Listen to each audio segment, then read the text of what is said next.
we are faced with two very, very dramatic crises in terms of the future of our species on this planet. Climate change is one. Climate change, climate chaos, climate uncertainty, whatever you call it. But it's already taking millions of lives. The Pakistan floods, the floods in Ladakh, the forest fires in Russia are examples of a climate that is no more stable, no more predictable. And the second is the disappearance of species, the loss of biodiversity. Both of these have a dedicated international treaty to them, the United Nations Framework Convention on Climate Change, the Convention on Biological Diversity, and both are intimately connected.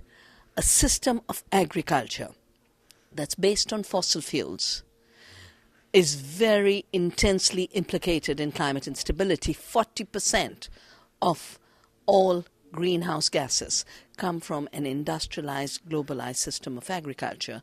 And this is the kind of agriculture that's also destroying the biodiversity of our planet, that has shrunk our food base from 8,500 species of plants to 8 commodities: soya, corn, canola, when we could be eating every green thing that nature gave us. We could be eating the fruits and vegetables that can be provided in abundance in local habitats and local ecosystems.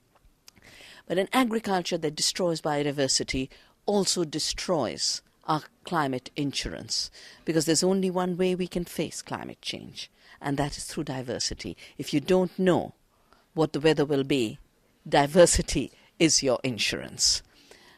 There is yet another way in which this insurance is being taken away.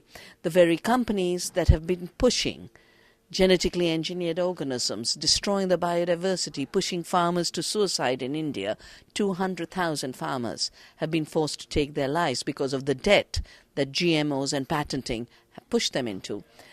They are now starting to patent all the diversity of this planet that can allow us to deal with climate change. The patents on climate-resilient crops have increased to 1,600, most of them in the hands of 4 companies. We cannot put the future of our planet in the hands of 4 greedy, irresponsible, dishonest corporations. We need to reclaim the seeds in the hands of every child, every woman, every farmer. We need to intensify our agriculture biologically, ecologically. And that means that we have to learn from the South, because it is women of the South, it's indigenous farmers of the South who know how to grow food in biodiverse ways, who have the knowledge of the diversity of plants on this planet. It is time to end the monocultures of the mind that have created this vulnerability for the planet and our species. It is time to move to biodiversity of the mind on our farms, in our plates.